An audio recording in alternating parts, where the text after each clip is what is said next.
Hello friends, welcome to Asmitha's kitchen. இன்றைக்கி என்ன பார்க்க போகிறோம் அப்படின்னா தேங்காய் சட்னி எப்படி செய்கிறதுன்னு பார்க்கலாம் கிராமத்தில்.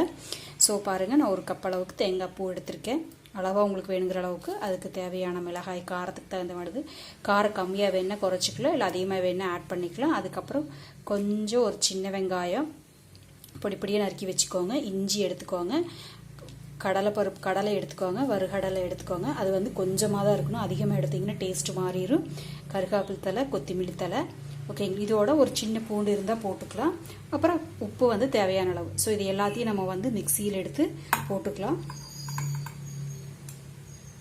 ஓகேங்களா, ஒவ்வொரு ஐட்டம்ஸாக போட்டு நம்ம அப்படியே எல்லாத்தையும் ஒட்டுக்க அரைச்செடுக்கிறது தான். ஓகேங்களா, கொத்தமல்லி தலை, இஞ்சி, வெங்காயம், கொத்தமல்லி தலை, கருகாப்பில் தலை, பருப்பு, பருப்பு, உப்பு தேவையான அளவு போட்டுக்கோங்க. பார்த்துட்டு நீங்கள் வேணும்னு ஆட் பண்ணிக்கோங்க. ஓகேங்களா, ஸோ எல்லாத்தையும் அரைச்சி எடுத்துட்டு எண்ணெய் ஊற்றி தாளிச்சிங்கன்னா சூப்பராக இருக்கும். ஸோ அரைக்கும் போது முதல்ல ட்ரையாக அரைச்சிட்டு அதுக்கப்புறம் கொஞ்சம் கொஞ்சமாக தண்ணி ஊற்றி அரைச்சிங்கன்னா தெரியாமல் அரைக்கலாம். ஸோ அவ்வளோதான், தேங்காய் சட்னி ரெடி ஆயிரும். ஸோ சட்னி ரெடி ஆயிடுச்சு பாருங்கள். கொஞ்சம் தண்ணி ஊற்றி உங்களுக்கு வேணுங்கிற அளவுக்கு தண்ணியோட்ட கரைச்சிக்கோங்க. இதுக்கப்புறம் அதை தாளித்து விட்டுடலாம். அடுப்பில் தேங்காய் எண்ணெய் ஊற்றி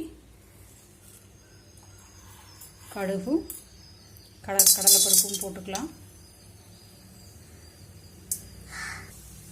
ஸோ பாருங்கள், நல்லா பொரிஞ்சு வருது.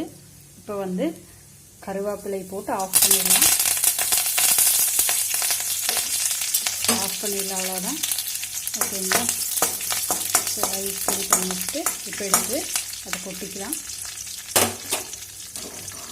அப்படியே எடுத்து